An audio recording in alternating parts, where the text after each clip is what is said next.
Perkenalkan, saya Gladys yang beranggotakan Jessica Tan, Viola, Evan, Nadine, dan Sam. Kali ini saya akan membahas dinamika planet bumi sebagai ruang kehidupan. Pengertian jagat raya disebut juga alam semesta yang terdiri dari ribuan galaksi dan sistem bintang. Jagat raya mengembang, efek Doppler. Jagat raya yang terus membesar karena bertambahnya galaksi dan galaksi tersebut menjauh, didukung dengan bertambahnya galaksi yang bergerak menjauh. Teori terbentuknya jagat raya. Teori pertama, mengembang dan memapat, oscillation theory. Siklus materi yang mengembang dan memapat yang didahului dengan keluarnya pancaran panas. Siklus ini terjadi terus-menerus. Teori kedua, teori keadaan tetap, steady state theory. Menyatakan alam semesta tidak memiliki awal dan akhir. Teori ketiga, the Big Bang Theory. Galaksi berasal dari massa tunggal yang menyimpan suhu dan energi yang besar sampai ada ledakan. Anggota jagat raya. Yang pertama, galaksi adalah kumpulan dari bintang, planet, gas, debu, nebula, dan benda langit lainnya. Matahari sebagai pusat tata surya. Matahari adalah sumber energi dalam sistem tata surya. Berbentuk bola gas raksasa yang sangat panas dan menghasilkan cahaya. Dengan massa kandungannya didominasi oleh helium dan sisanya adalah hidrogen, oksigen, karbon, neon, besi, dan elemen berat lainnya. Sekitar 1,99 dikali 1030 kg. Matahari dibagi menjadi beberapa bagian, yaitu inti matahari, yaitu pusat dari matahari yang terdiri dari elektron, neutron, dan atom yang membentuk inti plasma matahari. Yang kedua, fotosfer adalah bagian dari permukaan matahari yang terdiri dari hidrogen, helium, karbon, neon, oksigen, dan nitrogen. Kromosfer adalah lapisan atmosfer dari matahari yang sebagian besar tersusun atas gas hidrogen. Yang keempat, zona radiasi adalah tempat transformasi energi panas ke permukaan matahari. Zona konveksi adalah di mana energi panas matahari merambat dari inti matahari ke permukaan matahari. 3. Anggota tata surya. Planet adalah benda langit yang mengorbit matahari dalam lintasan yang membentuk elips dalam arah yang sama. Planet di tata surya kita yaitu Merkurius. Jarak dari matahari 57,9 juta km. Diameter 4.840 km, kala revolusi 88 hari, kala rotasi 58,56 hari, suhu rata-rata 167 derajat Celcius, dan tidak memiliki satelit. Venus jarak dari matahari 108,2 juta km, diameter 12.104 km, kala revolusi 224,7 hari, kala rotasi 249 hari, suhu rata-rata 464 derajat Celcius, jumlah satelit 0. Bumi jarak dari matahari 149,6 juta km, diameter 12.756 km, kala revolusi 365,242 hari, kala rotasi 23 jam 57 menit, suhu rata-rata 15 derajat Celcius, jumlah satelit 1 bulan. Mars jarak dari matahari 227,9 juta km, diameter 694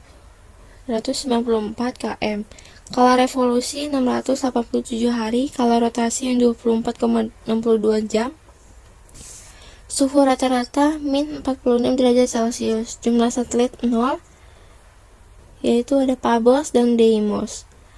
Jupiter jarak dari matahari 778,3 juta km, diameter 139,822 km, kala revolusi 29,42 tahun, kala rotasi 10 jam 40 menit, suhu rata-rata 50 derajat Celcius. Satelit alami 63, diantaranya Ganymede, Callisto, dan Io. Saturnus, jarak dari matahari 1429 juta kilometer, diameternya 50.727 kilometer, kala revolusi 29,42 tahun, kala rotasi 10 jam dan 40 menit, Satelit alami ada 22 satelit, di antara lain ada Titan, Rhea, dan Thetis. Uranus, jarak dari mataharinya 2.872 juta kilometer, diameternya 50.724 kilometer, kala revolusi 84 tahun, dan kala rotasi 17 jam 14 menit. Satelit alami 21 satelit, diantaranya Ariel, Limbro, dan Titania. Neptunus, jarak matahari 4.500 juta kilometer, diameter 50.500 kilometer, kala revolusi 104,8 tahun, kala rotasi 16 jam dan 7 menit. Satelit alami ada 13, diantaranya Triton, Nalat, dan Thalassa.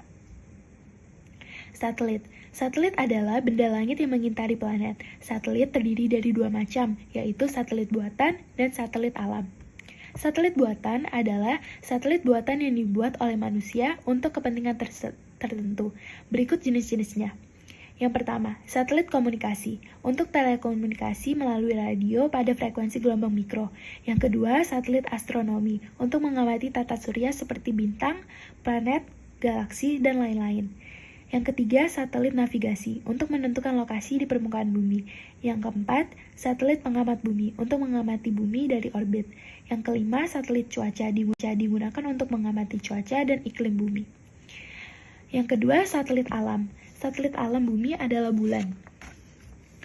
Asteroid adalah benda angkasa yang kecil yang mengorbit bintang. Asteroid pertama yang ditemukan adalah Ceres dengan diameter 9.000 km. Meteorit, meteor, dan meteorit. Tata surya memiliki benda-benda kecil yang ukurannya lebih besar daripada atom, dan asteroid yang bergerak di antara planet-planet. Benda-benda tersebut adalah meteorit. Meteor disebut juga bintang jauh, diperkirakan 44 ton meteor-meteor jauh di bumi tiap hari. Meteor yang mencapai permukaan bumi yang disebut meteorit. Komet. Komet adalah bintang berekor yang terdiri atas partikel es kecil dan fragmen meteorit. Ada 4 jenis galaksi berdasarkan bentuknya.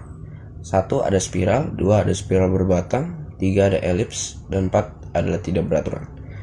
B. Bintang adalah benda langit yang mampu memancarkan cahayanya sendiri. Ada 2 jenis bintang, yaitu satu semu dan kedua nyala. Ciri-ciri bintang adalah terdiri dari unsur hidrogen 71%, helium 27%, dan unsur berat. Kedua, suhunya dapat mencapai jutaan derajat Celcius. Yang ketiga, umurnya 1-100 miliar tahun. Lanjut ke bab E. Tata surya adalah kumpulan benda langit dari matahari, 8 planet, 5 planet kerdil, 173 satelit alami, dan jutaan benda langit. Lanjut ke teori pembentukan tata surya. Ada A. Hipotesis nebula, mengemukakan bahwa tata surya terbentuk dari matahari yang menyusut dan memutar dengan cepat jadi cincin-cincin gas dan es tercontar mengelilingi matahari. Ada tahapan dari hipotesis nebula adalah 1. Matahari dan planet-planet masih berbentuk gas atau kabut. 2. Kabut tersebut berputar dan memadat yang membentuk matahari. 3. Materi-materi tersebut tumbuh dan bergerak mengelilingi matahari dalam suatu orbit. B. Hipotesis planetesinal. B adalah hipotesis planetesinal yang menjelaskan awal mula terbentuknya tata surya yang berawal dari matahari yang mendekat ke bintang lain. Masanya tertarik ke arah bintang, dan massa tersebut terhambur menjadi planet-planet yang mengorbit matahari saat bintang menjauh. Lanjut ke C, ada hipotesis pasang surut gas. Dikemukakan oleh James Jeans dan Harold Jeffreys. Mereka mengatakan ada sebuah bintang besar yang mendekati matahari yang menyebabkan pasang surut pada matahari. Lalu bintang yang mendekati matahari hingga terjadi gesekan, sehingga mengakibatkan sinar panjang yang membawa beberapa partikel matahari keluar. Lanjut ke partikel tersebut membeku menjadi gumpalan atau planet. B. Hipotesis bintang kembar. Awalnya ada 2 bintang, lalu salah satunya meledak yang tertangkap partikelnya oleh bintang lain. Partikel yang meledak tadi menjadi planet dan satelit setelah pendinginan. C. Ada hipotesis protoplanet dan awan debu. Dari 1 adanya gas dan debu di sekitar matahari. Lanjut ke debu tertarik ke pusat gas hingga menjadi cakram. Lanjut ke bagian ketiga, ada bagian dari cakram yang terlempar menjadi gumpalan. Dan yang terakhir, gumpalan tersebut akan menjadi planet dan satelit. Kemudian terbentuk jajaran atau tata surya. Dia ada di hipotesis yang terakhir, yaitu hipotesis Kuiper, mengatakan bahwa ada 2 pusat yang memadat dan berkembang dalam suatu